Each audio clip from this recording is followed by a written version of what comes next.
My name is Gordon Shirley, and as chairman of GraceKennedy Limited, it is my pleasure to welcome you to the annual general meeting of members of the company. It is our honor to have you here today in what is a very special meeting. This is, of course, the first meeting to be held in our brand new GraceKennedy headquarters. And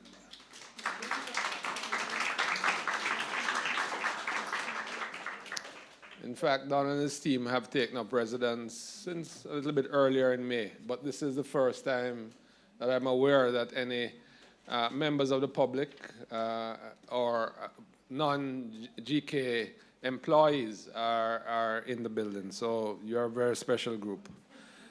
Let me also say that this is the first of two events that we're having today.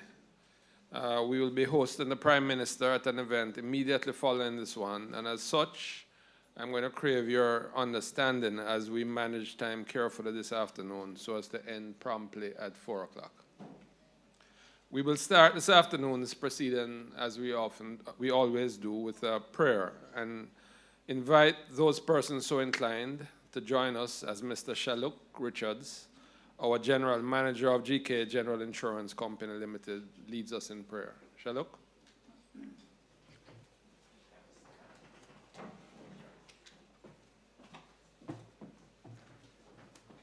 Thank you, Chair. Please stand.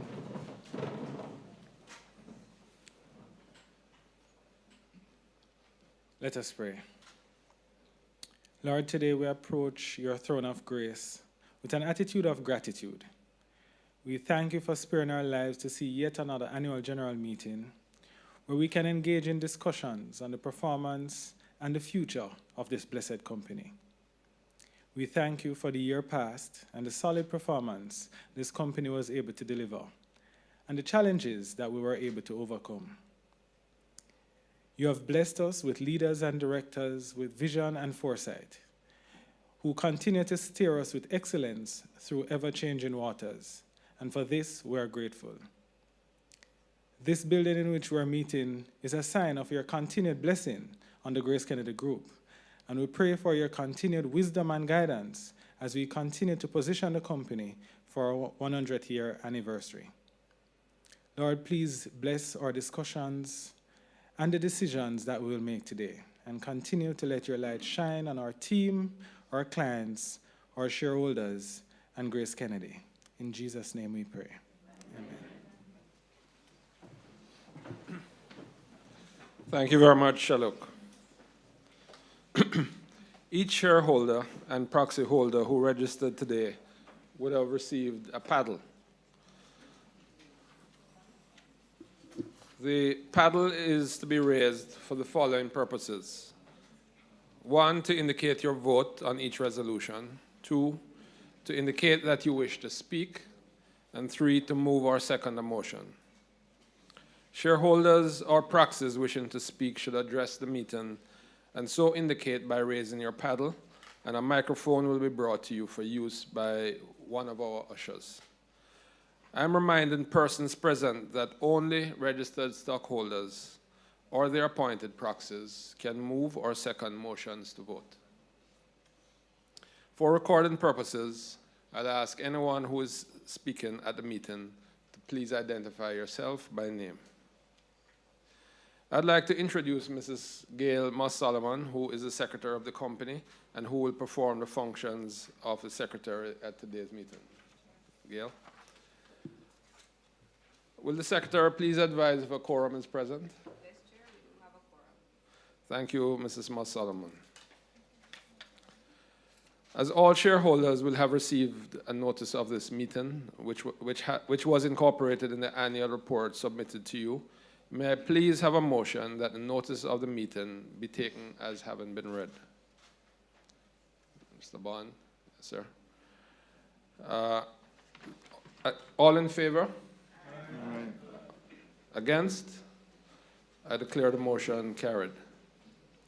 I'm sure that all stockholders present, as well as the management and staff of the company, will join me in expressing sincere appreciation to members of the board of directors of your company for their dedicated service to to the company and its stockholders throughout the year. We're very pleased to have all the directors present this afternoon, who I take pleasure in introducing to you. Mr. Don Webby, Group CEO.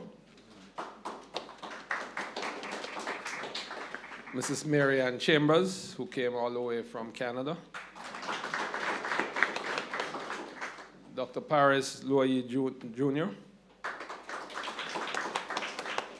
Mr. Andrew Masado, our CFO. Mr. Everton MacDonald, Chairman of our Audit Committee. Dr. Indiana Mintakoy. Mr. Peter Moses. And Mrs. Gina Phillips-Black, Chair of our Corporate Governance and Nomination Committee. I take particular pleasure in welcoming our 3 new board members. I'll have something more to say on Andrew, Mr. Peter Moses and Dr. Indiana Mintakoy. This is their first annual general meeting, so a very special welcome to both of you. We extend a warm welcome to Mr. Andrew Masado, who is attending the AGM as a director for the first time following his recent appointment to the board. Andrew succeeded Mr. Frank James as Group Chief Financial Officer subsequent to the appointment of Mr. James to the position of CEO of the Domestic Food Division. Mr. Masado is, however, no stranger to the GraceKennedy, as he has had over 20 years of working experience in the organization.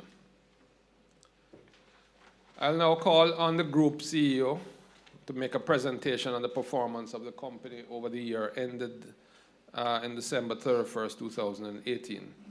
He'll be giving an overview of the 2018 performance and the first quarter of 2019. He will also be sharing with you on our future strategies, and he will be joined in doing so by Andrew Masado, our CFO. Don?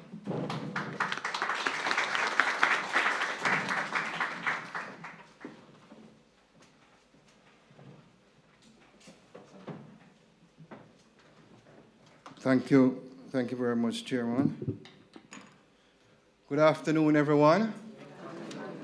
Welcome to the new headquarters of GraceKennedy in downtown Kingston, Jamaica. Let me first of all start off by introducing my team, the executive team. I'll ask them just to stand and may recognize the executive team, Grace and Stephen. Where's Franco? Frank. If you can recognize them and give them a round of applause. As we say at GraceKennedy, team together, everybody achieves more. A number of the executive team members, they are starting new roles. Well, I started April 1st, and I'm sure that they'll do an excellent job. I am particularly smiling at my retired CFO, Mr. Frank James, who is now starting to sell bully beef and mackerel, and is really making a living now. And we agreed as an executive that the theme for 2019, which is really fundamental to the success of GraceKennedy, is excellence through great people. And I've just introduced our shareholders, our owners of GraceKennedy, to a great team of executives, and I thank them for their support. I would also like to add my welcome to our new directors. Indiana, welcome. I was teasing her that our shareholders may not recognize her with her new hairstyle, but they will. Welcome, Indiana. Indiana is really an expert in the diaspora, and your contribution will be invaluable. Welcome to GraceKennedy. And Peter Moses, our bankers of bankers. Peter, welcome. Are you now doctor? No. Not yet. And of course, Andrew Masada, who actually recruited to GraceKennedy 20 years ago. And I can say that he's certainly one of the best accountants that I've ever worked with. Welcome, Andrew, to the board of GraceKennedy. So in moving along, vision, we have had no change to the vision of GraceKennedy to be a global consumer group delivering long-term consumer and shareholders value through brand building and innovative solutions in foods and financial services provided by, again, underlining highly skilled and motivated people. I'm often asked, Don, what you mean by a global consumer group? Because I said, Don, you're global already. I said, colleagues, what gets measured gets done, and global will be measured by some specific targets. The first one being 60% of our revenues outside Jamaica, 50% group's profits derived from outside Jamaica, and of course, leveraging our relationship with our international partners. And you'd have recognized P&G there from last year, and we're doing absolutely well in terms of that acquisition. And Western Union, our partner for over 27 years, who we now represent in 13 countries. How did we do in revenue for 2018? We did well, and we continue to do well in revenue. Our revenues increased by just over $5 billion, or 5.5%. And Andrew Masada, in his presentation, will speak a little bit more about the segments where we got that increase from. This is always a chart that is interesting. The distribution of revenue, so the GraceKennedy Group. Remember the definition, what gets measured gets done.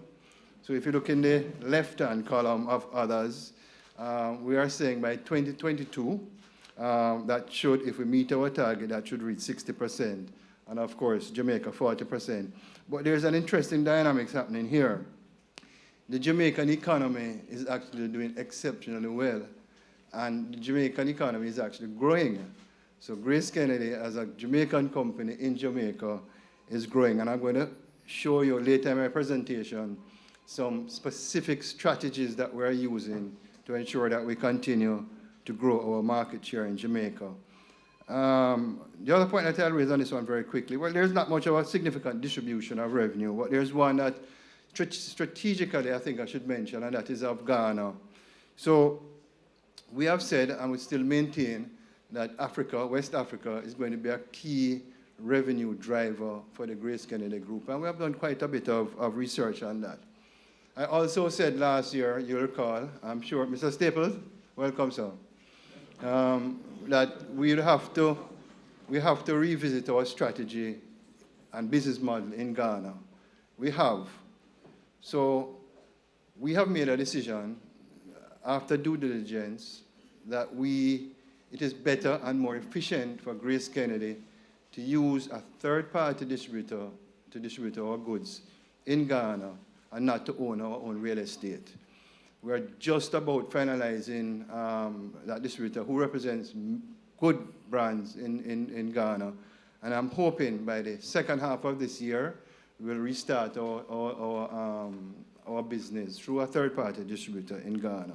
And I still remain positive that West Africa is going to be a key revenue driver. But sometimes, in terms of strategy and planning, things take time, and you have to think it through a little more. I'm confident that we have made the right decision. In terms of revenue for the GraceKennedy Group, you'd see that we have been doing a really fantastic job in growing the GraceKennedy Group of companies. And when you look at this chart, bear in mind that we made a decision some years ago that we're going to be, as our vision said, sticking to our core business, financial services and food. So we divested H&L, True Value, and we also divested FGFS. So notwithstanding divesting what I would describe as non-core business, when you look at the growth of revenue in the GraceKennedy Group, I think it is excellent. In fact, over the last few years, from 2012 to 2018, we have grown the revenue line by $36.2 billion, or over 59%. How did we do in profits for 2018? We did okay. I wouldn't say I'm overly excited, but we did okay. We reported after-tax profits of $5.6 billion, or an increase of 18%. You would note there, and this is another discussion we had as a board, in terms of what is described here as a non-recurring gain. And basically what we have, and it's carrying forward from previous years, we have a number of non-operating companies throughout the group. We made a decision that, listen, if this group of companies, if we're going to be structurally efficient, it would make sense to wind up these companies and move the assets in those companies to distributable income. Mr. Auditor, I hope I said it right. So, so that is the 1.1 billion that you see in there. It was a company called GraceKennedy, who was previously located in Turks and Caicos and St. Lucia. Again, if you look at the distribution, remember, keep in mind the vision of what gets measured gets done. That 64% there, we're saying by 2022, that could be or should be 50%. I should mention to you that if you normalize that 64% Everton by moving out the non-recurring gain of 1 billion, that figure would be 59%. Again, I think I need to underline the point that the Jamaican economy is doing well, and GraceKennedy is doing well with the Jamaican economy. Q1, revenue again, we grew by 1 billion, so if you do the mathematics, we're on track to that 100 billion magical number, and it grew by 4.1%. So going into 2019, we have continued to do well in revenue, and I expect that will continue for the rest of the year. In terms of profits, there is one point there that is, I mean, as executives, we have worked hard, and I'm happy to say to the owners of GraceKennedy and to the shareholders, stakeholders, that our operating profits, our core business for the first quarter grew by 24.3%. And I've not seen that sort of a growth. And you'll see why in the GraceKennedy group in terms of operating profits for a number of years. However, you would notice that the profit after tax actually decreased. GraceKennedy is in a unique situation, and let me share that. I don't mean to get in this debate that Howard Mitchell and the Minister of Finance is having. That's not my point here. My point here is to explain what is happening at GraceKennedy group of companies. So, for the first quarter of 2019, the Jamaican dollar revalued by 1%. For the month of April alone, the dollar devalued by 5.6% in 1 month. When you have that large swings in terms of the rate of exchange, it becomes increasingly difficult to plan, whether you're in financial services or in food. The basic calculation I learned in university for planning is that you use the differential in inflation rate between your major trading partner and your inflation rate, and you do that calculation, Mr. McDonald, and that should give you an indication of where the exchange rate is. And you clearly see from what I'm saying is that that's outside the band when you have a 5% devaluation in 1 month. Having said that, we are again in a very strong position at the GraceKennedy Group. Why? We have net earnings in foreign exchange. We sell approximately $2 billion US in foreign exchange in the FX market on an annual basis. And we have foreign assets. Because you see, that's where Mrs. McIntosh, our retired CFO, that's where our assets are. We are earning foreign exchange and we have foreign assets.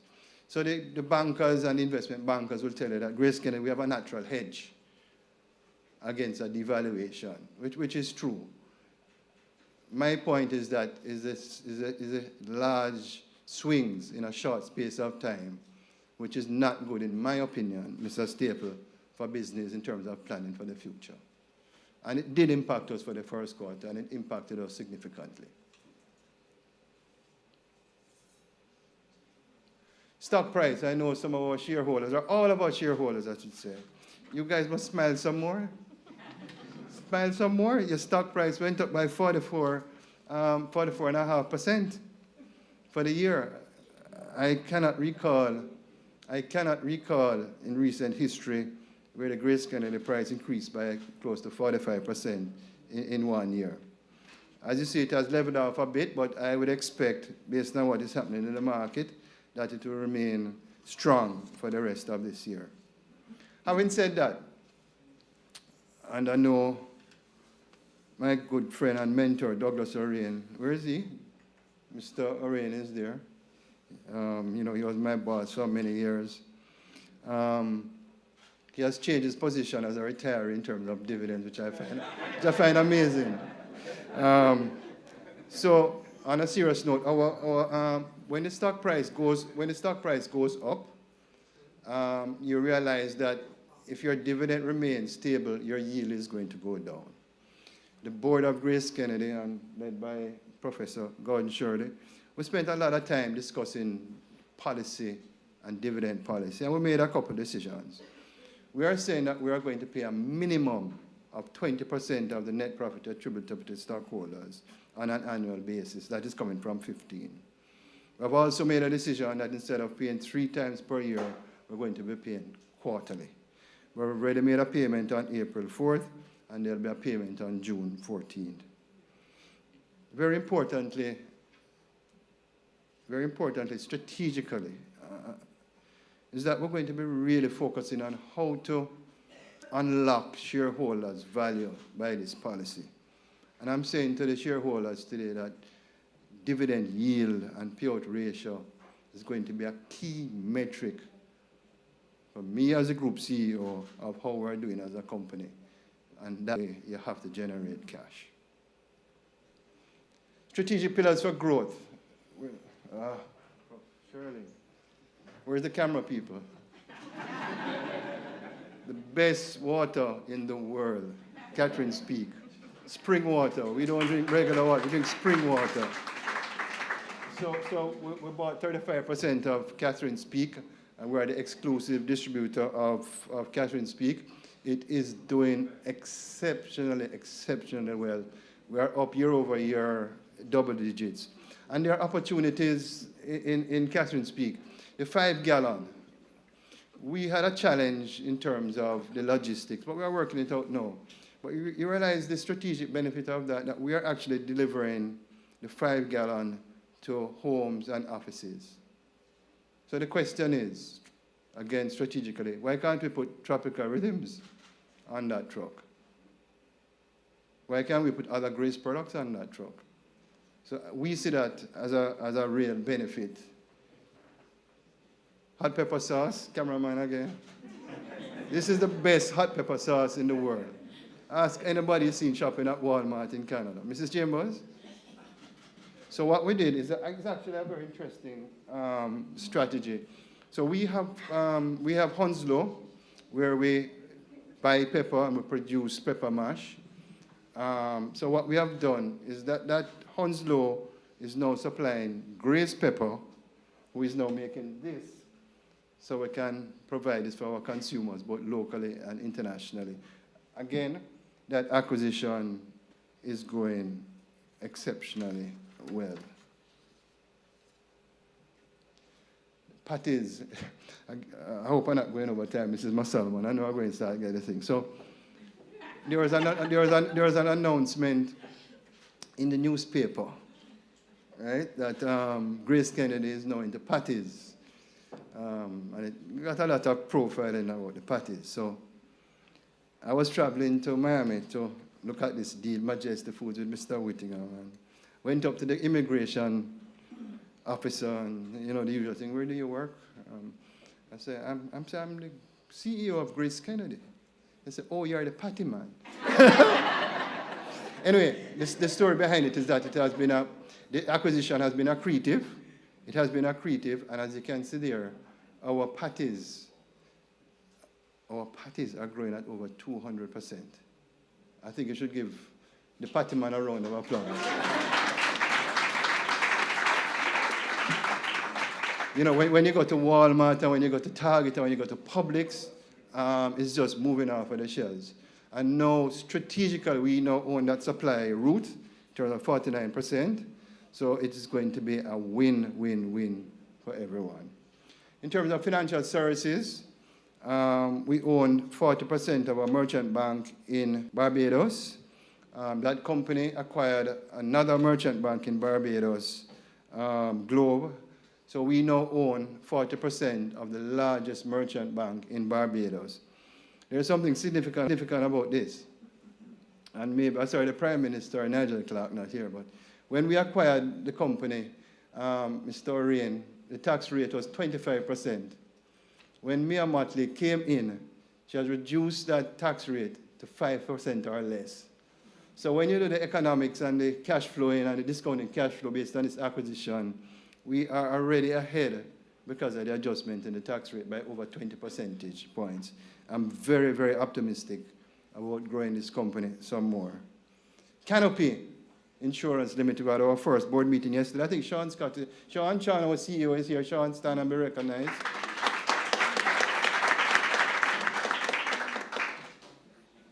I think this is going to be a game changer for this industry. When you look at the cutting-edge technology that we are using to drive the administration of this company and the customer experience that will result from that technology, it is really, really, really going to be special. And in fact, Sean, the feedback that I've been getting from some of my colleagues in the private sector is that when are you going to start? So Sean presented the budget yesterday, and I told him, use the budget times 2, Marian, because this thing could really be good. And we need to be prepared. It is going to be really good. All right, First Global Bank, Mariam is here. We opened our first bank agent, not agent bank, bank agent, and is doing well. Boulevard Supercenter. And we're going to put a GK1 Grace in this building on the retail floor, and that will open shortly. In terms of technology and Western Union, we're the first, Michelle, we're the first company in the world to launch Woo.com, which is significant for a big company like Western Union. And it is actually doing very well. There's another innovation that we're going to be using direct to bank. They call it APN, where you can actually send money directly to your account. Here's another one that is very interesting, Jerk Wings. It's going to be, and Jerk Wings is actually being manufactured by Majestic Chris. So you can see the strategy that we're using in terms of that supply chain for our main products. The wings is also doing exceptionally well. I was told that for you football fans, Mr. Kennedy, maybe you're one, that the Super Bowl weekend, our wings were all sold out. So, you know, you see that in Jamaica, the wing them sell off. So I'm excited. I think there's some work to be done on the wings, but it is a good product. It is an excellent product. And then the Lafayette brand relaunch. Can I ask you, all of you, as shareholders of Grace, to do me a favor? When you go home, if you can go on the YouTube channel and look at Lafayette, type in Lafayette National Commercial, because we're relaunching the brand, and a lot has been put into the relaunch of the Lafayette brand, and I think it's going to do very well for us. So it's YouTube Lafayette National Commercial. If you can have a look on it for me and give me some feedback. Digital finance strategy, I've touched on most of these already. What you'll see there is that our GKVR, primarily through Hilo, is doing well, because we now have 180,000 members. GKMP, I said last year that I was a little bit disappointed about the performance of GKMP. So of course, when you're looking at your strategy, whatever it is, and it's not working, the thing to do is to stop, have a look on it, and see how you can improve.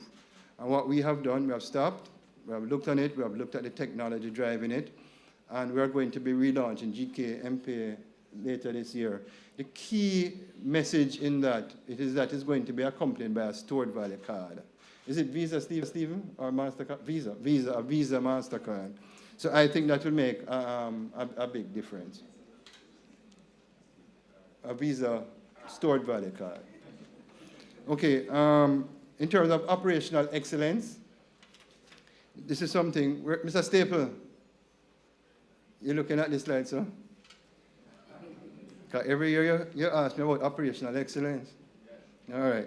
Well, we went through that exercise. I must say it was a very difficult exercise for me personally. But when you have to take tough decisions, that's what leadership is about.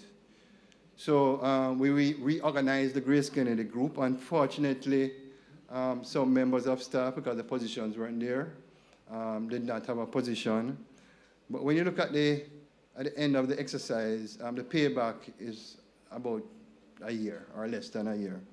The other point I'll make, which is what is up there, is that our productivity ratio has actually increased by 28%, and that is a direct result of being more efficient. So when you look at that exercise, we speak about greater efficiency, cost structure, improved agility. But at the end of the day, colleagues, my shareholders, owners of this company, it's really about driving accountability and execution and transforming the GraceKennedy group of companies to really embrace accountability and execution. Last year, again, I mentioned about compliance is our biggest challenge, is our biggest risk for the GraceKennedy group. But we are determined to be best in class and to have compliance as a competitive advantage. We have engaged E&Y to advise us. Joe, report is ready, and now we are in implementation phase. You know, GKMS, how the world has changed in terms of compliance and what is happening. We are now spending approximately 4% of our revenue on compliance alone, and that mirrors Western Union at 4%. If you were to backtrack James Masalman 5 or 6 years ago, that figure would have been 2, and it would have been more than adequate. I say that to say this, that compliance has to be a key focus for us, and that change, you have to embrace it and use it as a competitive advantage. All I'm seeing in front of me as we discuss compliance is opportunity and to grow the GraceKennedy. I just mentioned about change, and human nature is always sometimes resistant to change. I've seen restructuring exercises being done, and we go back to the old-time way a few weeks after because we are comfortable with the way it is being done, and we're not prepared to change, especially when it involves change of systems and business processes, and more importantly, technology. We decided up front that we are going to get the best, or one of the best, and we brought in an international company, ProSci. And what ProSci did for us in terms of change management, I attended the change management course, because sometimes they'll tell that the CEO is the hardest to change, right? So I led from the front in terms of change management. And we got 17 GraceKennedy executives trained as, I think they call them experts in change management, right? And those 17 people in Indiana, they are going to train other people. So it's not going to be a project. It's going to become embedded in the way GraceKennedy think when change is necessary. I was asked on learning and growth about an objective. I'm not sure if it was in the forum of Grace or in another capacity. And shareholders, as you look at that statement there, any leader that embraces a statement like that is going to be a winner. And let me read it out to you. We have and develop visionary, entrepreneurial, and decisive leaders at all levels, who practice and promote accountability and people empowerment. If we can achieve that objective as an executive team, and may I say as a board, GraceKennedy is going to be even so much more successful. It's not a statement that have numbers and ratios and all of that, but it's a statement that I believe in very strongly about developing leaders in this group of companies. That is how we are going to differentiate ourselves from all others. Corporate highlights. Marianne, you're going to stand up. You're a young lady. Stand up, Marianne. Marianne is actually the chairman of GF Canada. And GF Canada won a very, very prestigious award, the Harry Jerome Award for Business. Give her a round of applause. So she's a very strong leader.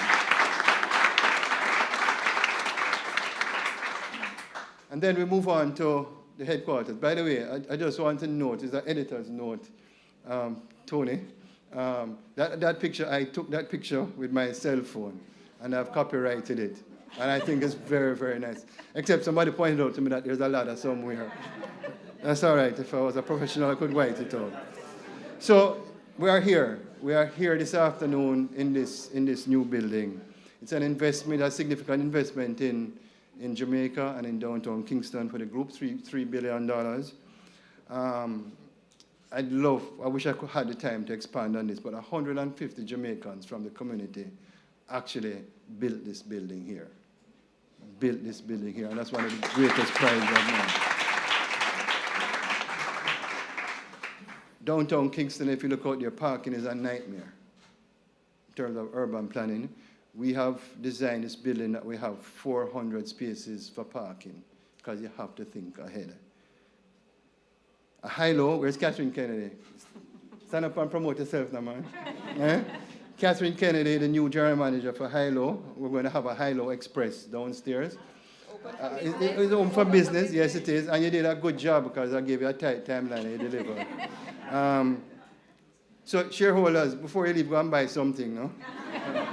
Make her look good. So that's the first express store. The closest to that, I think, is probably the University of West Indies, which we are going to have plans for that one also. We talk about the business efficiency in terms of solar, and when you look at the panels there, they look like awnings, right? They're actually solar panels, and 30% of the energy for this offices, this building, will be provided by solar energy. And we're going to have storage, we're going to have rain harvesting, 75 gallons of rain harvesting, so we can be conservative, especially what is happening now on water. So rain harvesting will be a big part of us. Let me take a little pause and show a quick video on our building.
I can't finish my presentation. I'm winding up now.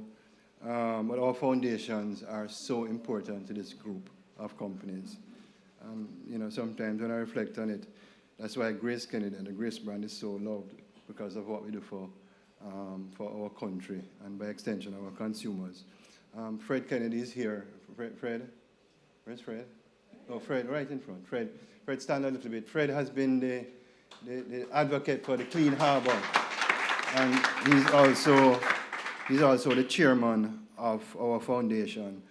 Jimmy is here, Jimmy Masalman, our chairman of Grace and staff, who both have been doing a fantastic job. All right, this is I'm going to show you a very special video from me and for our executive team. So as you know, on an annual basis, we sponsor the Household Helpers Awards. This year was very significant. It reflects what Jamaicans are about. It reflects determination.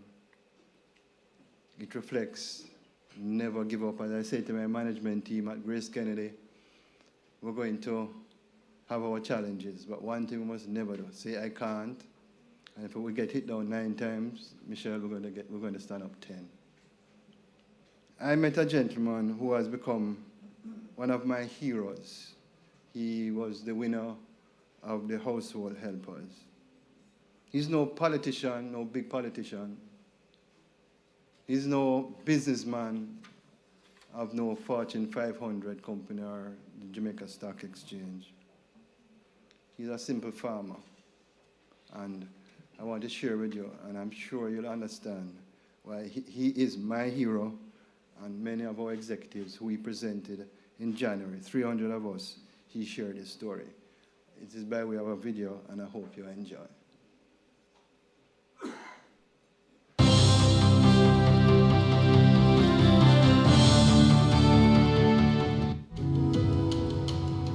My name is Michael Brown.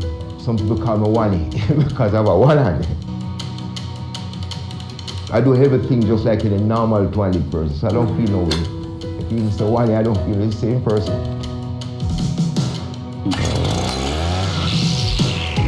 I've been working here with Mr. Evans over 30 years now.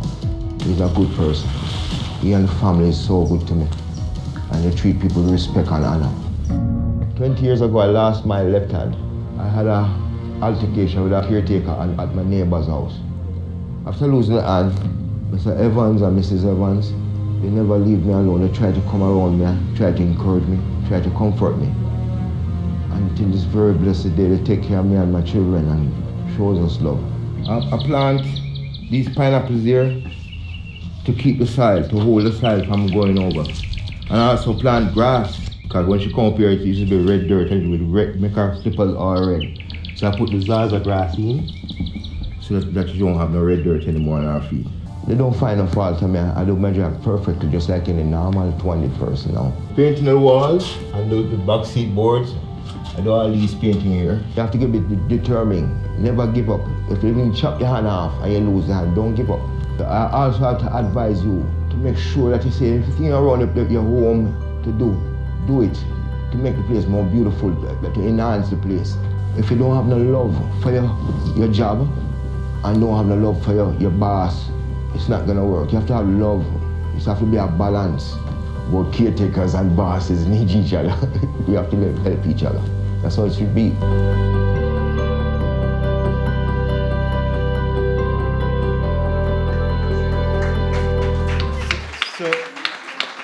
So I want for the records, Gail, that at the AGM of 2019, I saluted Michael Brown, and I asked all of my shareholders to salute a soul like Michael Brown. If Jamaica had more Michael Browns, we'd be in a much better place. Thank you very much. Andrew.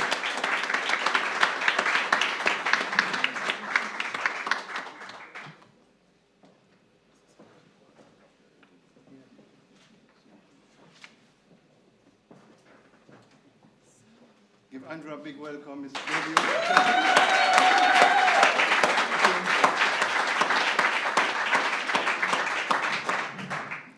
Okay, good afternoon, everyone. I've been given a strict mandate in terms of time, so Donna has asked that if you have any burning questions after that exceed our time limit, then you can send it to gkinvestor@gkco.com. And in keeping with that restriction and my statue, I will be short. Right, so I'm just going to give you some highlights on the performance of your company for 2018. 2018 had a lot of positives. You'll see there a lot of growth in many areas. Starting with the revenue line, the company grew its revenue by over $5 billion, 5.5%. So you can see we're well on our way to achieving $1 billion within the next couple of years. And our profits before tax also grew significantly by over $1 billion, 1.1 billion, 19.7% growth in profitability. Also a very good performance for last year. We're also growing our asset base. So assets now stand at $135 billion. And I'm going to expand a little later on the reasons why assets have grown. That's up by 4%.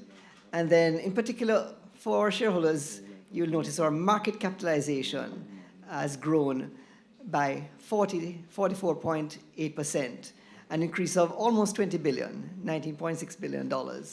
And a lot of that is driven by the growth in the increase in the stock price last year. Now that has translated into our net profit margin improving, and it's a matter that has come up at our AGM over the years and is a topic for discussion internally, that we need to improve our efficiencies, and in as much as we need to grow the revenue, we have to see that flow to the bottom line. And so it's pleasing to see that our net profit margin is improving, moving from 5.2% in 2017 to 5.8% for 2018. And with that, our return on equity has returned to double digits. So we're now at just over 11% return on equity. Now, just to go a little more in depth on the performance of the company, there were some significant items that I want to bring to your attention. Don already went through the non-operating item for last year being just over $1 billion, and the majority of that had to do with the liquidation of one of our dormant companies. And in addition, the acquisition that was spoken about in Barbados, where we are now the largest merchant bank, that acquisition resulted in a gain as well, so that is combined in that figure. And in the prior year, it was really the gain on the acquisition of consumer brands that brought about that $455 million in the prior year. In terms of other significant events that occurred in 2018, we had, as Don mentioned, the commencement of our distribution for Catherine's Peak, and that has gone very well, and it has contributed to the growth in revenue. In addition, our Grace Foods Canada company has done very well. They had double-digit growth last year. In the UK, we did experience a loss of one of our third-party principals. However, we are looking to grow that business in 2019, and we'll be relaunching one of our key brands, Nourishment, which is a milk-based product. We're going to change the labels on the canned format, and we're also going to have new packaging.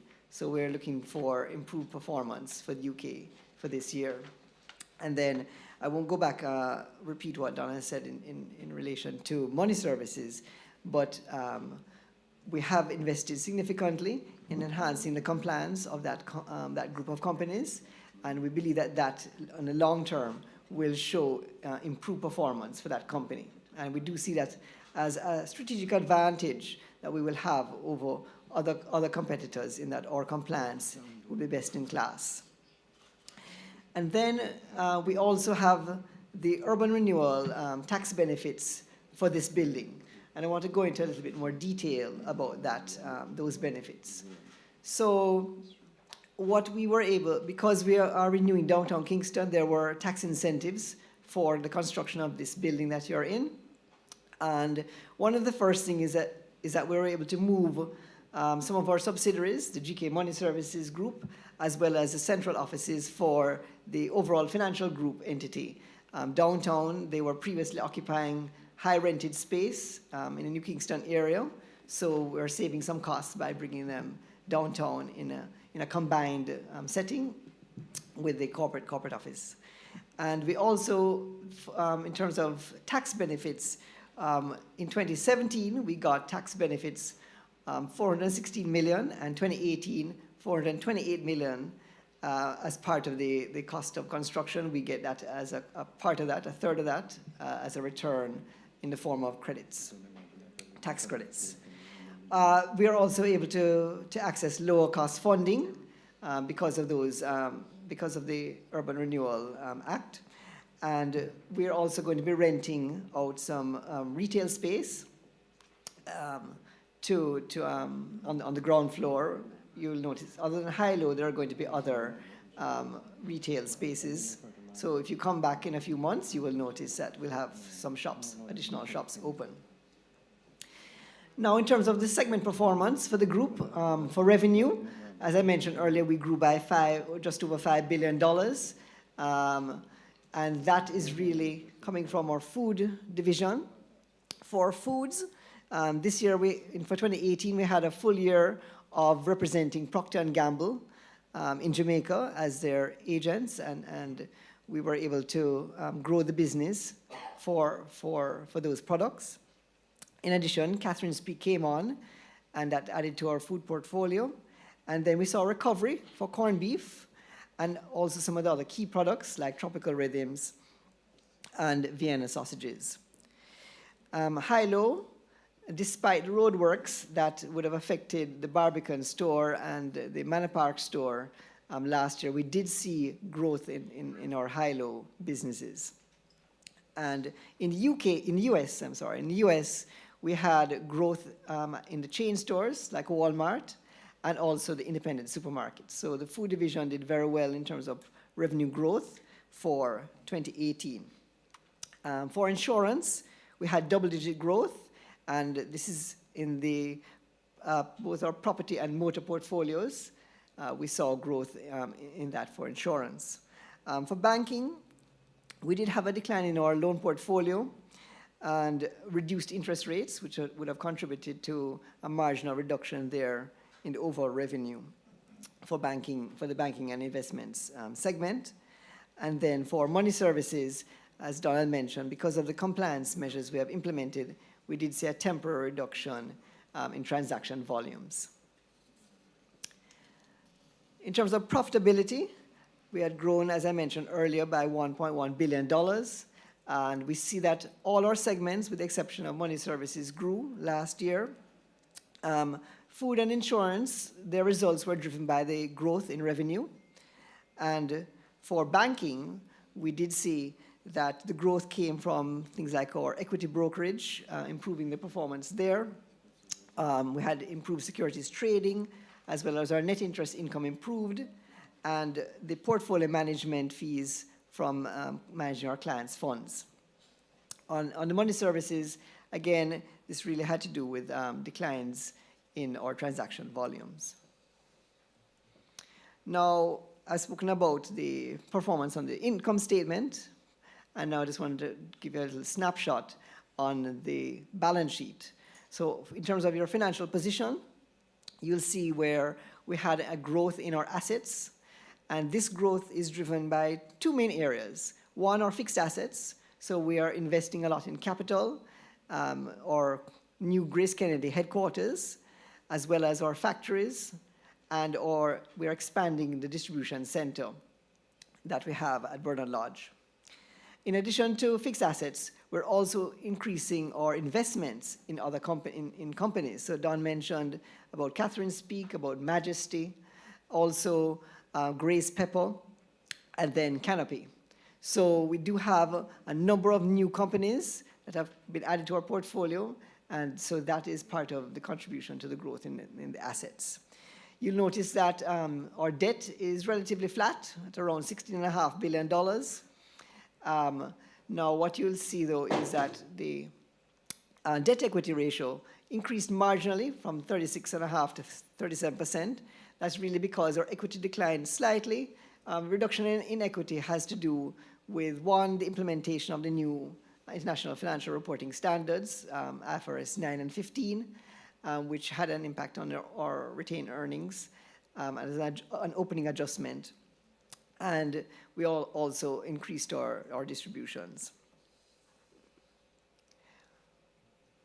In terms of how we've utilized our funds, in terms of new capital investments, I did mention that we had investment in our GK headquarters. We spent $1.6 billion for 2018 on our headquarters, and then for our factory upgrades, we added $500 million to those investments in our factories to upgrade them, make them more modern and efficient. And in addition, for our distribution center, we did an expansion of the distribution center just under $500 million as well. Okay, and then I'd like to end on a note of dividends. So Don mentioned that we have a new dividend policy. And this policy is designed to return more to our shareholders.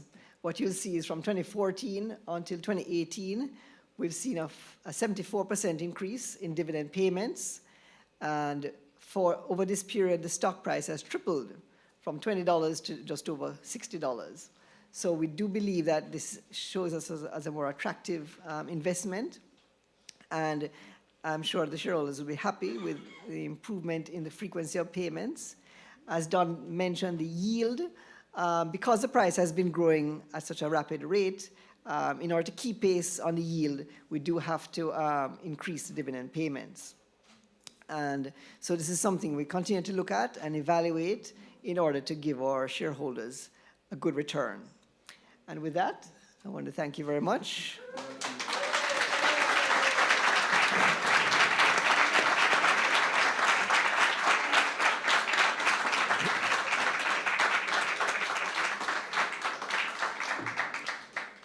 Thank you very much, Don and Andrew. I think you will agree with me, members of the members here present, that they've done a really excellent job, not just in the work that they've done, but in the presentations made today.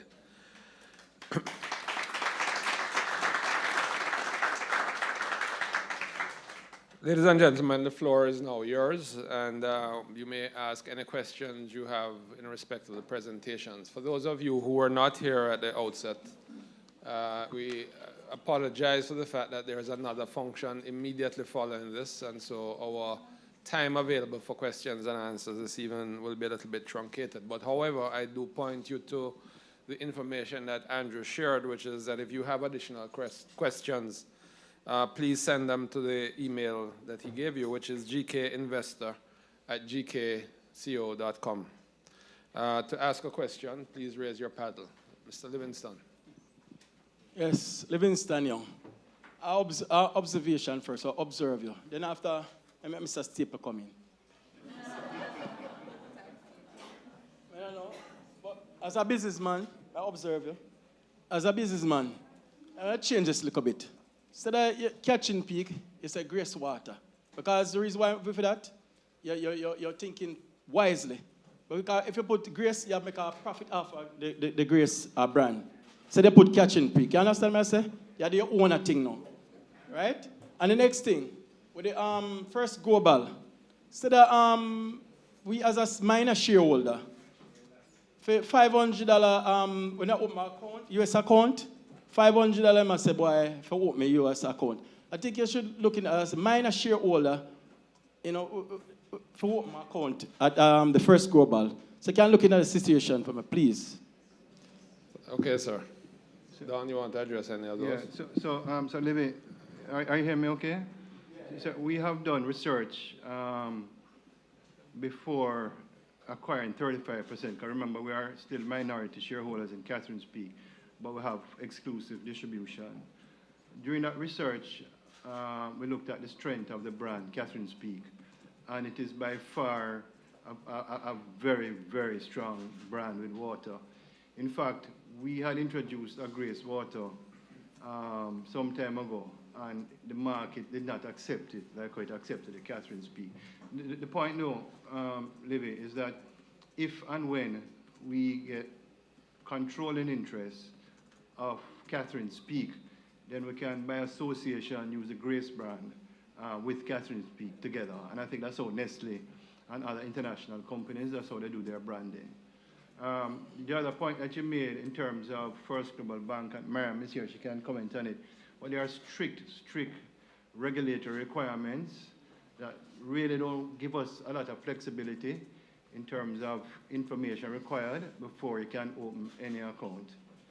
I know for agent banking, there has been some discussion about, based on the level of investment or level of activity on the account, that there is a lower threshold in terms of information required. But the point about the Grace brand is a good one in terms of association with Catherine's Peak.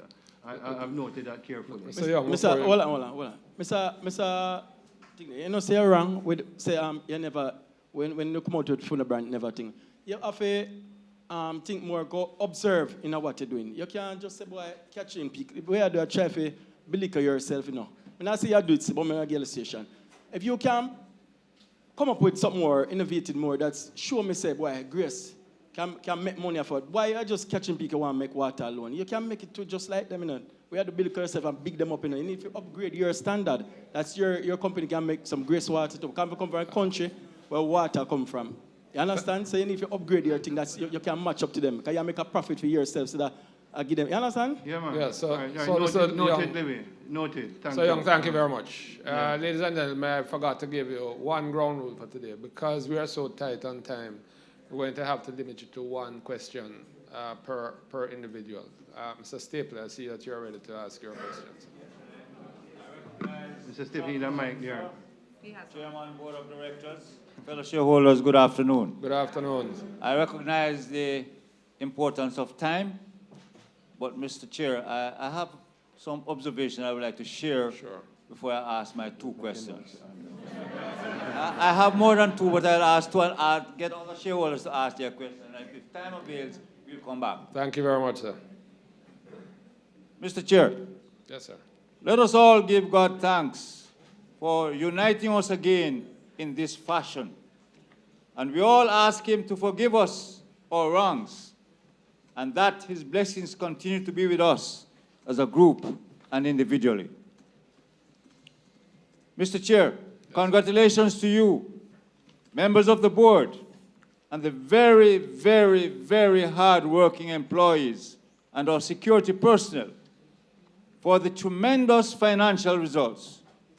Your high level of professionalism and expertise, as demonstrated in these results, augurs well for us as a company going forward, and may God continue to bless us. Mr. Chair, members of the board attended regularly at meetings as scheduled.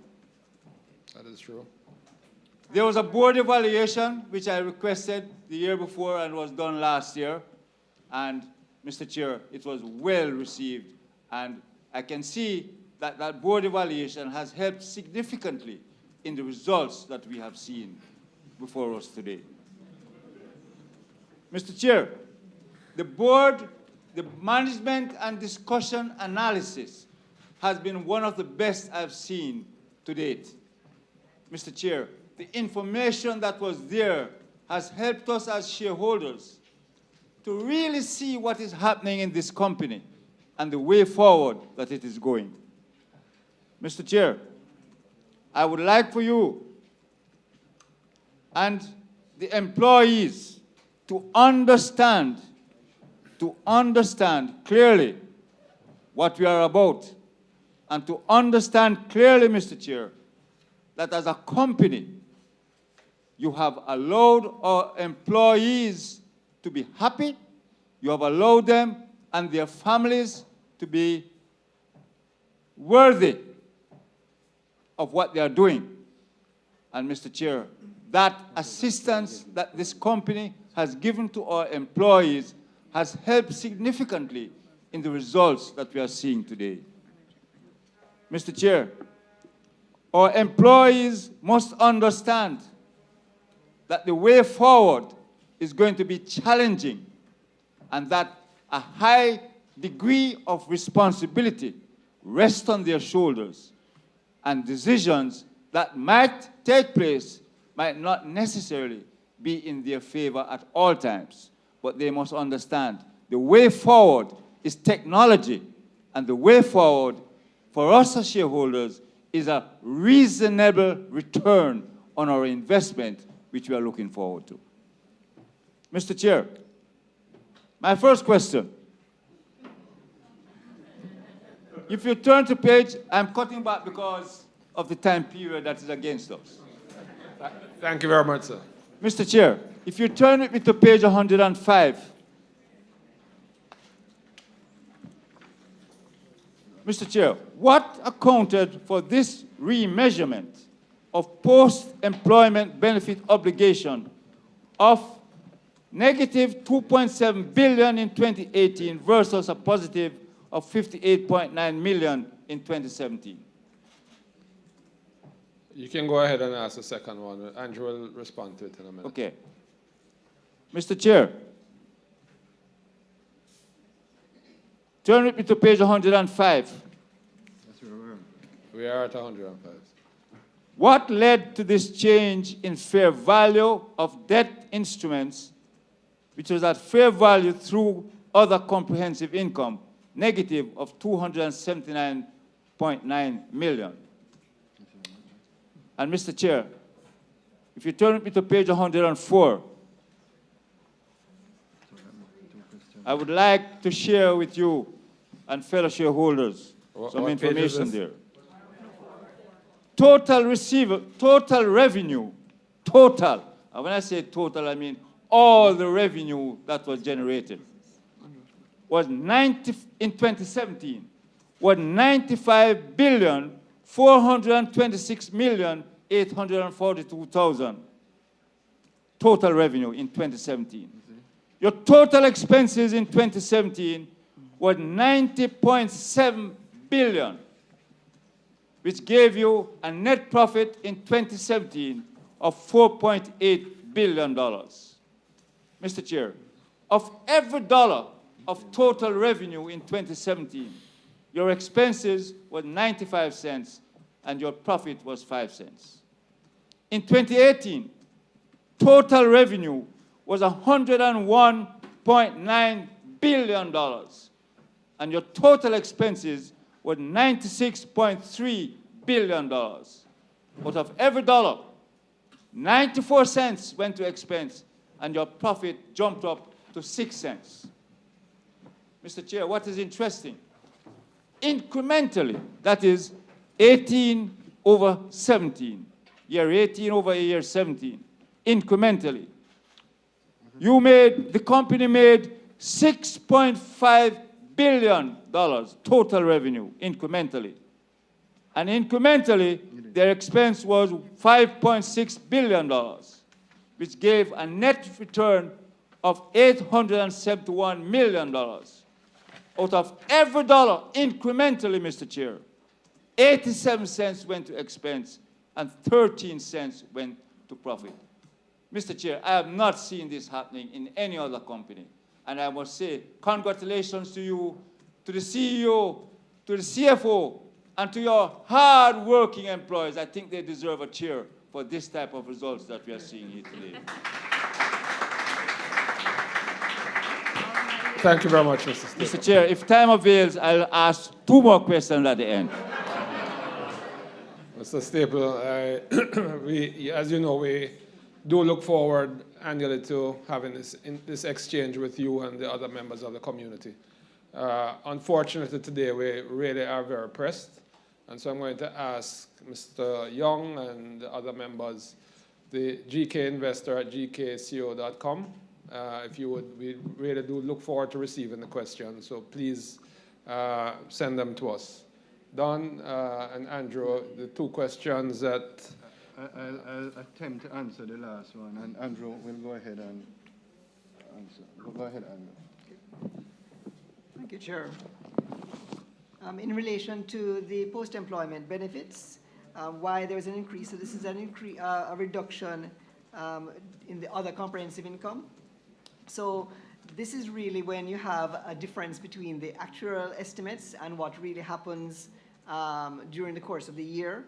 And in this case, the assumptions, the actuary has changed their assumptions from a discount rate of 8% in 2017 to a discount rate of 7% in 2018. Now, when you have a reduction in discount rates, you end up with a higher liability or higher obligation because you're discounting those liabilities at a lower rate.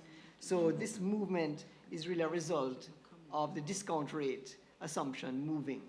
And this change doesn't go through the income statement, but rather other comprehensive income. And that's the way the standard prescribes that we make this change. So that accounts for the $2.7 billion reduction in our post-employment numbers. In relation to the fair value of investment securities, 2 main factors. One is in relation to bond prices. where we did see a reduction in bond prices during 2018, so that would have reduced the fair value gains. And also, we did sell some of our bonds, and when you sell your bonds, you release those gains out of the income, out of other comprehensive income into the income statement. So that would have also reduced the figure here, but you'd have seen the corresponding income in the income statement. Thank you, Andrew. Don? Yeah, no, thanks. Andrew covered it. Mr. Staples, I just want to say thank you for those comments. It was a tough road in terms of becoming more efficient, and I really appreciate your comments, sir. Thank you. Thank you very much. Ladies and gentlemen, I really do apologize for the fact that we have to truncate out the normal question and answers at this point in time. I've explained to you that we have a meeting immediately following this with the Prime Minister. So we unfortunately have to take a break here on the questions, but please use the website, because we do value the questions that are asked, and the clarifications that we provide are helpful to us in the way we explain our performance as well. I now turn to the auditor's report, the director's report, and the statement of accounts. The auditor's report, the director's report, and the statement of accounts have been circulated to all members. I will now ask Mr. Peter E. Williams of PricewaterhouseCoopers to read the auditor's report. Peter?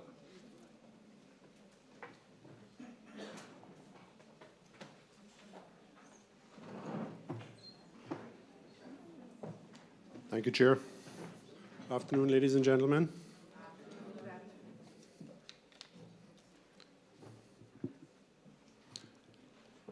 Independent Auditor's Report to the members of GraceKennedy Limited. Report on the audit of the consolidated and standalone financial statements. Our opinion. In our opinion, the consolidated financial statements and the standalone financial statements give a true and fair view of the consolidated financial position of GraceKennedy Limited, the company, and its subsidiaries together, the group, and the standalone financial position of the company as at 31 December 2018, and of their consolidated and standalone financial performance and their consolidated and standalone cash flows for the year then ended in accordance with International Financial Reporting Standards, IFRS, and with the requirements of the Jamaican Companies Act. What we have audited. GraceKennedy Limited's consolidated and standalone financial statements comprise the consolidated statement of financial position at 31 December 2018, the consolidated income statement for the year then ended, the consolidated statement of comprehensive income for the year then ended, the consolidated statement of changes in equity for the year then ended, the consolidated statement of cash flows for the year then ended, the company statement of financial position as at 31 December 2018, the company income statement for the year then ended, the company statement of comprehensive income for the year then ended, the company statement of changes in equity for the year then ended, the company statement of cash flows for the year then ended, and the notes to the consolidated and standalone financial statements, which include significant accounting policies.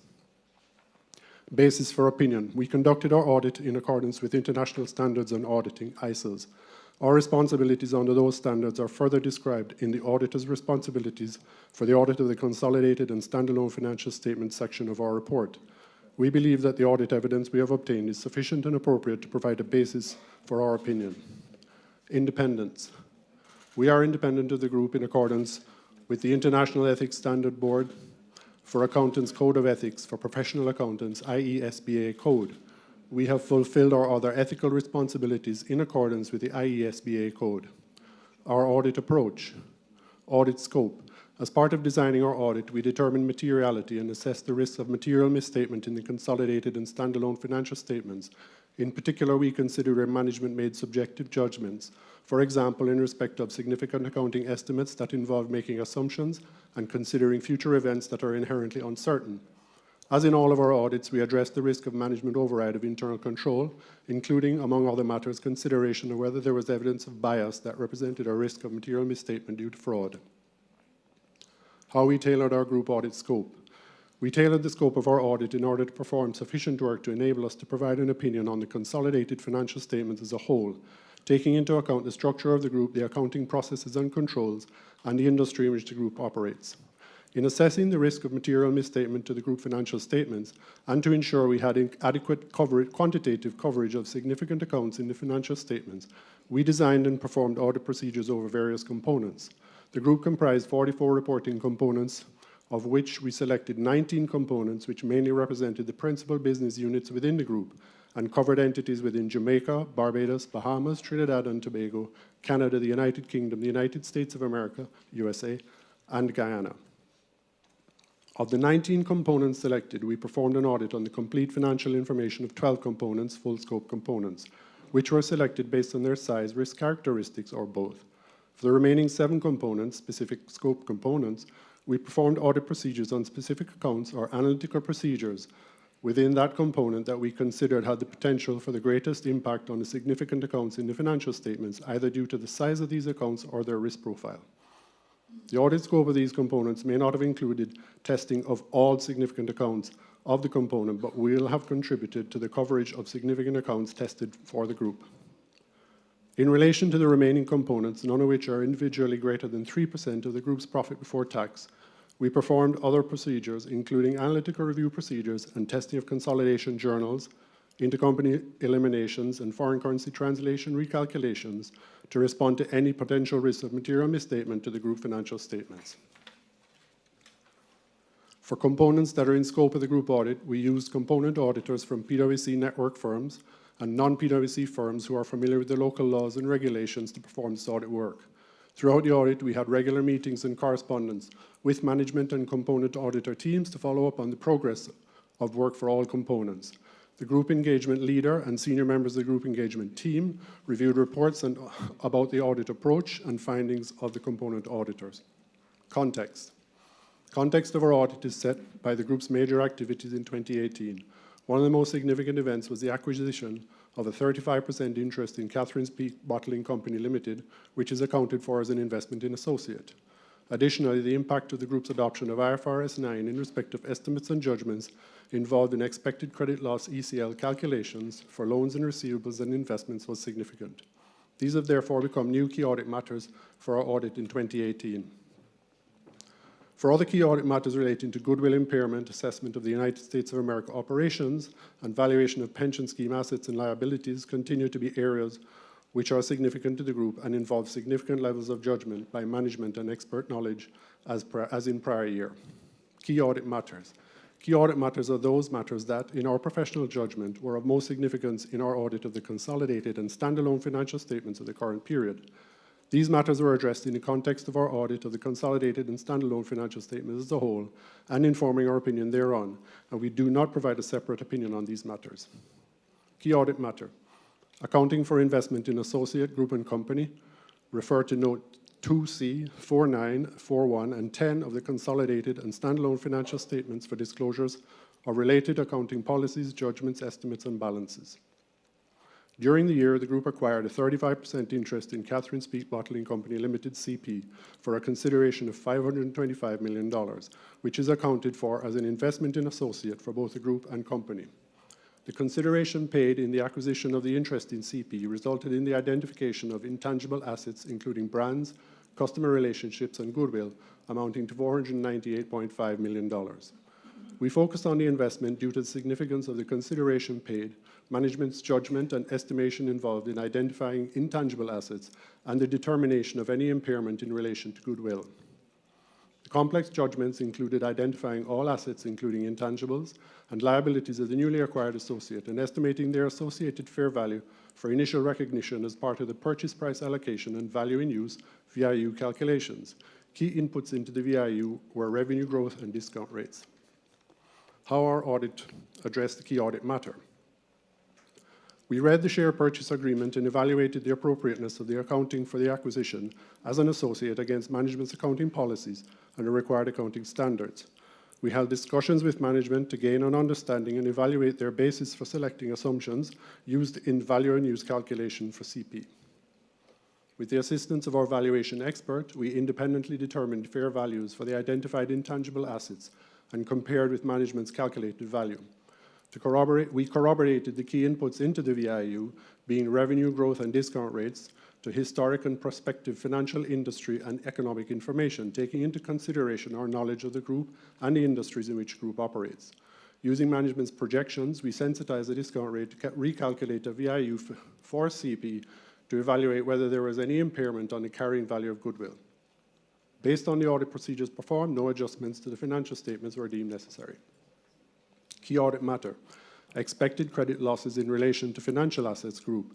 Refer to notes 2H, 3C1, and 4.8 of the consolidated and standalone financial statements for disclosures of related accounting policies, judgments, estimates, and balances. The group adopted the accounting standard IFRS 9 financial instruments effective 1 January 2018.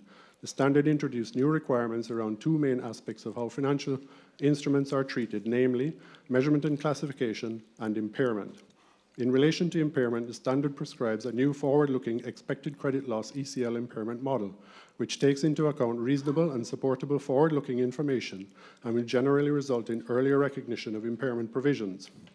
The introduction of a new standard required the group to build and implement new models to measure the expected credit losses for relevant financial assets, with the most significant impact to debt securities and loans and advances, including off-balance sheet exposures. We focused on this area because there are a number of significant management-determined judgments, including determining the criteria for a significant increase in credit risk, which impacts the staging of the asset, and the related calculation, i.e. 1 year or lifetime expected loss calculations. Determine management's use of the optional practical expedient to assess credit risk on financial assets as low at the date of initial application and at the reporting date, which allowed management to measure impairment using 12-month expected credit loss. Determining the relevant inputs and techniques included in the expected loss model utilize the probability of default, PD, loss given default, LGD, and exposures at default, EAD parameters. For loans and advances, a significant amount of historical data is built into the PD, LGD, and EAD risk parameters. PD models are developed based on the group's specific historical default rates for each industry classification. LGD models are developed based on the group's specific historical loss rate for the given exposure. For EAD, the group evaluated both term loans and revolving loans. Term loans were evaluated based on the borrower's contractual terms over the forecast period.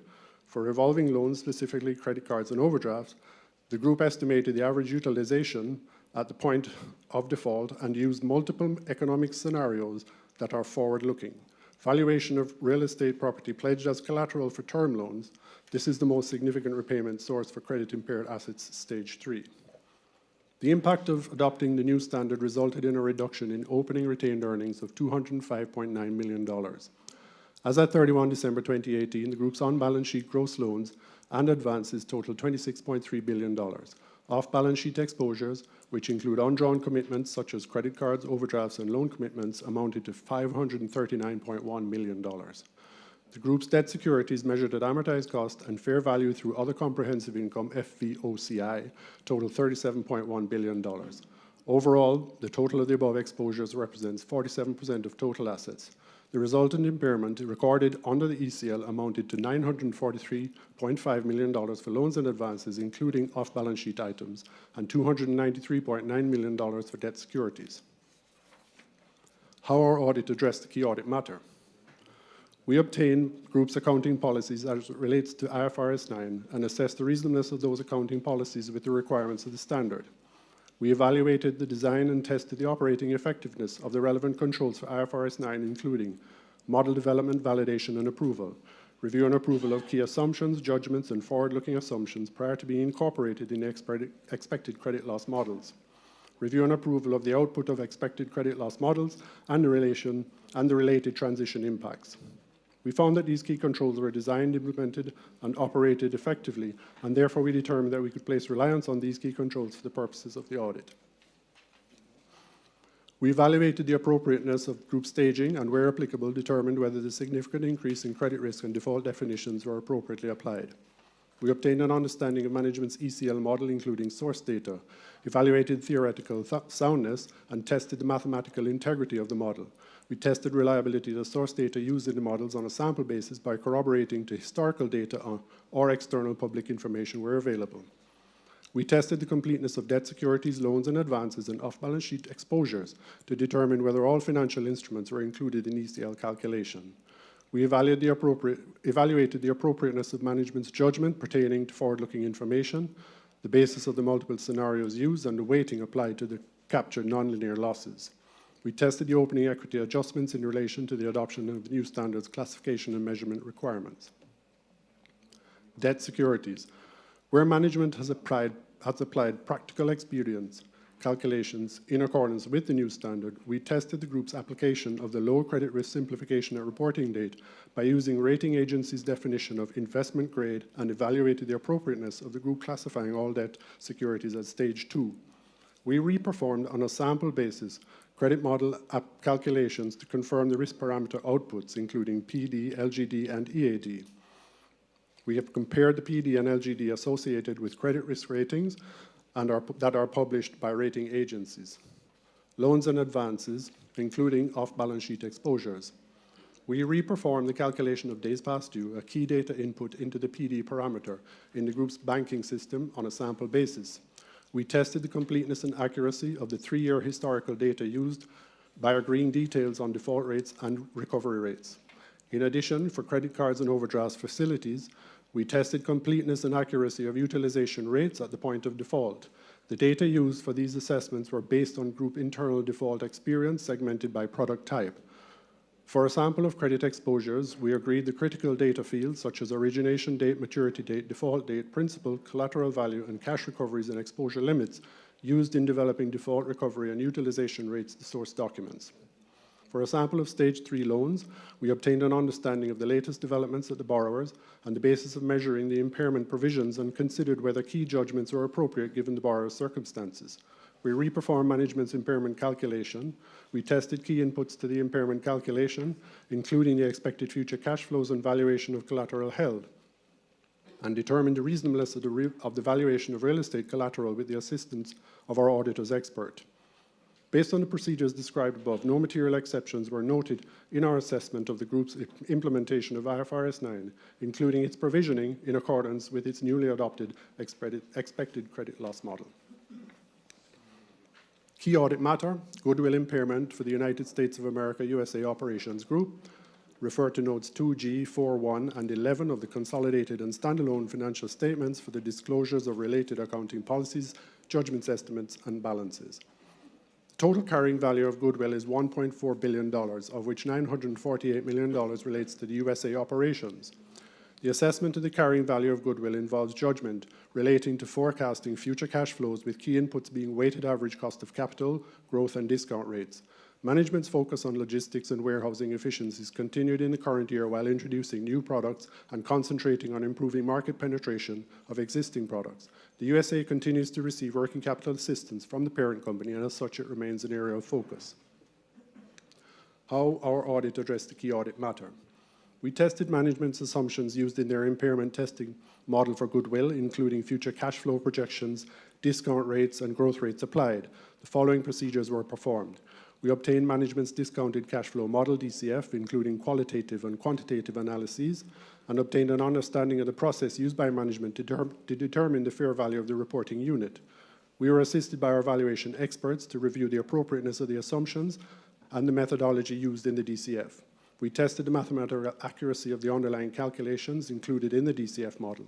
We agreed 31 December 2018 base year financial information included in the prior year's forecast to the audited results and compared the current base year information to the audited results to evaluate management's ability to accurately forecast financial information. We assessed management's key assumptions by comparing them to the historical results and economic and industry data where available. We performed independent recalculation of the carrying value and performed sensitivity analysis by looking at changes in management's revenue growth rate assumptions. We considered subsequent events and their impact on the entity's cash flows and forecast. We found the assumptions to be consistent and in line with our expectations. Key audit matter. Valuation of pension scheme assets and other post-employment obligations, group and company. Refer to notes 2M, 4.3, and 14 of the consolidated and standalone financial statements for the disclosure of related accounting policies, judgments, estimates, and balances. The group has defined benefit pension plans with pension plan assets and other post-employment obligations, which are significant in the context of the overall statement of financial position of the group and company. Pension plan assets amounted to $3.3 billion for both the group and company, and other post-employment obligations amounted to $6.1 billion and $2.9 billion for the group and company, respectively. We focused on this area as the valuation of the pension liabilities requires significant levels of judgment and technical expertise in choosing appropriate assumptions. A number of the key assumptions can have a material impact on the calculation of the liability, including salary increases, inflation, discount rates, and mortality rates. Pension assets include significant pension asset investments, the fair value measurement of which includes some judgment. Management uses external actuaries to assist in determining these assumptions and in valuing net pension assets and other post-employment obligations. How our audit addressed the key audit matter. We performed the following procedures on the valuation of net pension plan assets and other post-employment obligations as follows. We reviewed the audit work papers of the auditors of the pension scheme in relation to work on the fair valuation of pension assets. We evaluated management's response made in relation to the valuations of the net pension assets and other post-employment obligations and the assumptions around salary increases and mortality rates by comparing them to national industry averages. We agreed the discount and inflation rates used in the valuation of other post-employment obligations to those issued by the Institute of Chartered Accountants of Jamaica and targets set by the Bank of Jamaica. We tested the completeness and accuracy of data extracted and supplied to the group by the group supplied to the group's actuary, which is used to calculate the pension scheme surplus or deficit. We engaged our actuarial specialist and liaised with management and their actuary to understand and review the judgments made in determining the key assumptions used in the calculation of the liability. Based on the audit evidence obtained, we determined that the available audit evidence supported the data and assumptions used by management in the actuarial valuations and determination of the fair value of the scheme assets. Other information. Management is responsible for the other information. The other information comprises the annual report but does not include the consolidated and standalone financial statements of our auditor's report thereon, which is expected to be made available to us after the date of this auditor's report. Our opinion on the consolidated and standalone financial statements does not cover the other information, and we will not express any form of assurance in conclusion thereon. In connection with our audit of the consolidated and standalone financial statements, our responsibility is to read the other information identified above when it becomes available, and in doing so, consider whether the information is materially inconsistent with the consolidated and standalone financial statements or our knowledge obtained in the audit, or otherwise appears to be materially misstated. When we read the annual report, if we conclude that there is a material misstatement therein, we are required to communicate the matter to those charged with governance. Responsibilities of management and those charged with governance for the consolidated and standalone financial statements. Management is responsible for the preparation of the consolidated and standalone financial statements that give a true and fair view in accordance with IFRS and with the requirements of the Jamaican Companies Act, and for such internal control as management determines is necessary to enable preparation of consolidated and standalone financial statements that are free from material misstatement, whether due to fraud or error.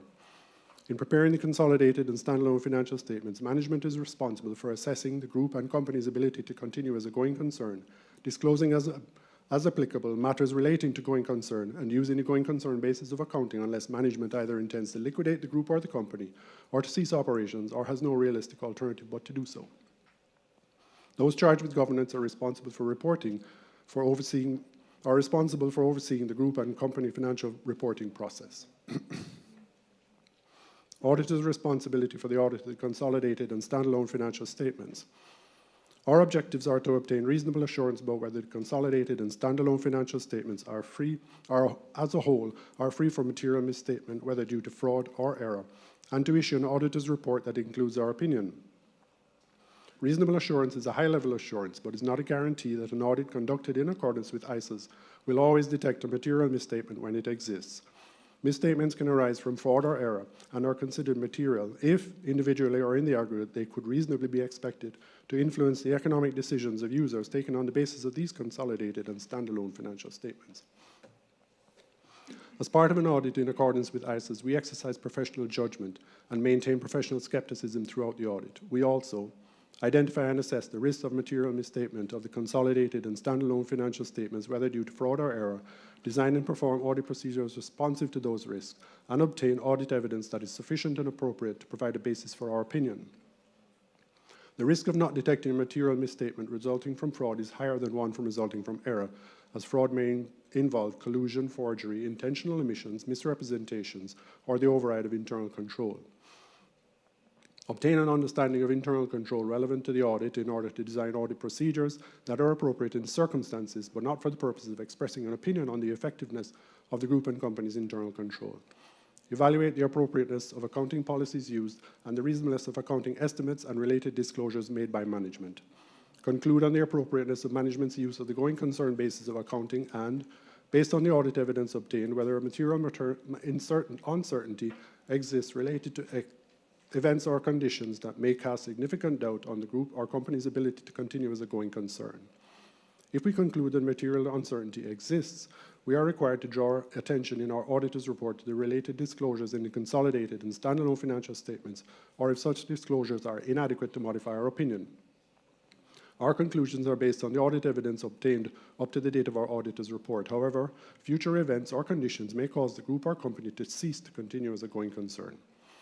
Evaluate the overall presentation, structure, and content of the consolidated and standalone financial statements, including the disclosures, and whether the consolidated and standalone financial statements represent the underlying transactions and events in a manner that achieves fair presentation. Obtain sufficient appropriate audit evidence regarding the financial information of the entities or business activities within the group to express an opinion on the consolidated financial statements. We are responsible for the direction, supervision, and performance of the group audit. We remain solely responsible for our audit opinion. We communicate with those charged with governance regarding, among other matters, the planned scope and timing of the audit and significant audit findings, including any significant deficiencies in internal control that we identify during our audit.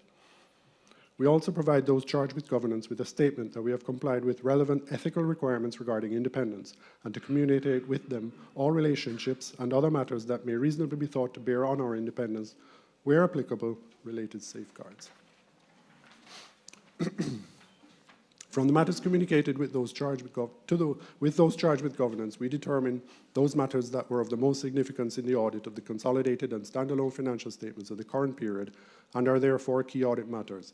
We describe these matters in our auditor's report unless law or regulation precludes the public disclosure about the matter, or when, in extremely rare circumstances, we determine that a matter should not be communicated in our report because of the adverse consequences of doing so would reasonably be expected to outweigh the public interest benefits of such communication.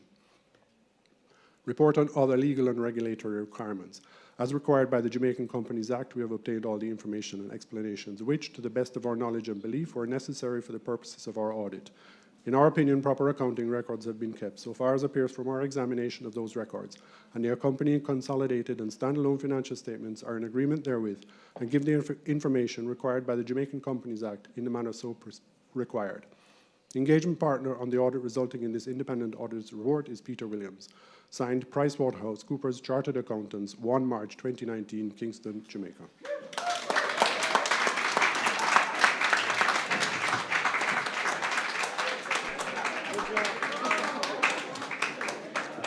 Thank you very much. Thank you very much, Mr. Williams. That was rather amazing. In spite of that, the brilliance of his presentation, we would much rather have spent the time in dialogue with our shareholders.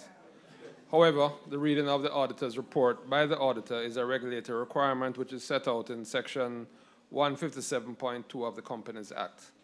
This is an item which many of us feel should be changed, and we will put effort into realizing this change in the periods ahead. May we have a motion that the director's report be taken as read? Mrs. Kennedy, Mr. Moses. All in favor? Aye. Will the secretary please table the reports together with the statement of accounts? Gail? Sure. Thank you very much, Mrs. Masalawan. May we have a motion that the audited group accounts for the year ended December 31, 2018, and the reports of the directors and auditors circulated with the notice convening the meeting be and are hereby adopted. Moved and seconded, Mr. Staple and Ms. Kennedy. We now come to the approval of dividends. May I have a motion that, as recommended by the directors, the interim dividends paid on the 18th of May 2018, the 26th of September 2018, and the 13th of December 2018 be and are hereby declared as the final and no further dividend be paid in respect of the year under review. Ms. Kennedy and Mr. Solomon, you're a bit slower in coming up with the motion this time around. All in favor? Aye. I declare the motion carried. Election of the new directors. The next item is the election of directors. Mr. Chair, can we have that en bloc? Thank you very much, Mr. Staple. Moved by Mr. Staples. Staples is a reasonable man. Under Article 108 of the company's articles, Mr. Andrew Masado, Dr. Indiana Mintakoy, and the Honorable Peter Moses, having been appointed to the board since the last annual general meeting, will retire from office and, being eligible, offer themselves for election. May we have a motion that the directors, Mr. Andrew Masado, Dr. Indiana Mintakoy, and the Honorable Peter Moses be elected en bloc? Ms. Kennedy, Mr. Kennedy.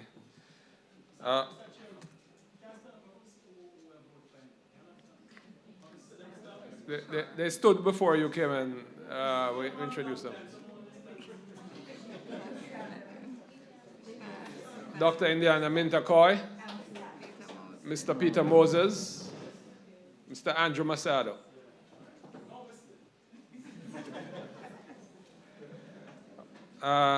All in favor of the motion? Opposed? The motion is carried. May we therefore please have a motion that Andrew Masado, Dr. Indiana Mintakoy, and the Honorable Peter Moses be and are hereby elected directors of the company. Mr. Bond, Mr. Young. All in favor of the motion? Aye. Opposed? The motion is carried. The directors retiring from office by rotation pursuant to Article 102 of the company's Articles of Incorporation are Mrs. Mary Ann Chambers, Dr. Paris Loyi, Jr., and Mrs. Gina Phillips Black, all of whom, being eligible, offer themselves for re-election. Can we also have that en bloc, sir? That you are, yes. Mr. Young.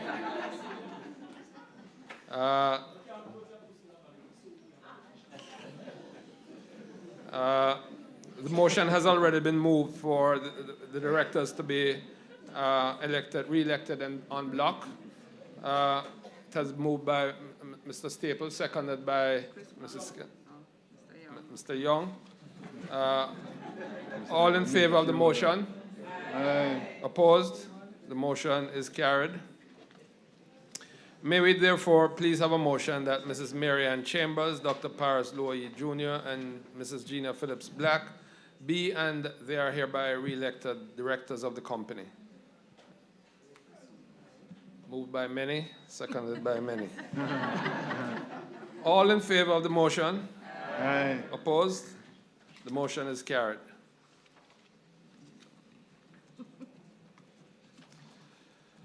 May we have a motion that the amount shown in the accounts of the company for the year ended the 31st of December 2018 as fees of the directors for their services and as directors be and is hereby approved. Mr. Staple, seconded by Mr. Sharp. All in favor? Contrary? The motion is carried. Appointment of auditors. The auditors of the company, PricewaterhouseCoopers Chartered Accountants, will continue in office pursuant to Section 154 of the Companies Act. May we please have a motion that PricewaterhouseCoopers Chartered Accountants, having agreed to continue in office as auditors, be and are hereby appointed auditors of the company pursuant to Section 154 of the Companies Act to hold office until the next annual general meeting at a remuneration to be fixed by the directors of the company. Mr. Bond, Ms. Kennedy. All in favor? Opposed? The motion is carried. Ladies and gentlemen, I now declare this meeting concluded. Our ushers will escort you to our new lunchroom on the lobby level 3 of the building for refreshments. There will be screens set up there to facilitate your viewing of the event, which starts at 5 o'clock. Should you choose to stay, we invite you to join us and the Prime Minister on the terrace when the event concludes at approximately 6:30. This concludes our agenda for the meeting, and I would like to sincerely thank all of you for your continuing interest in Grace Kennedy and for the support you provide. Thank you very much, ladies and gentlemen.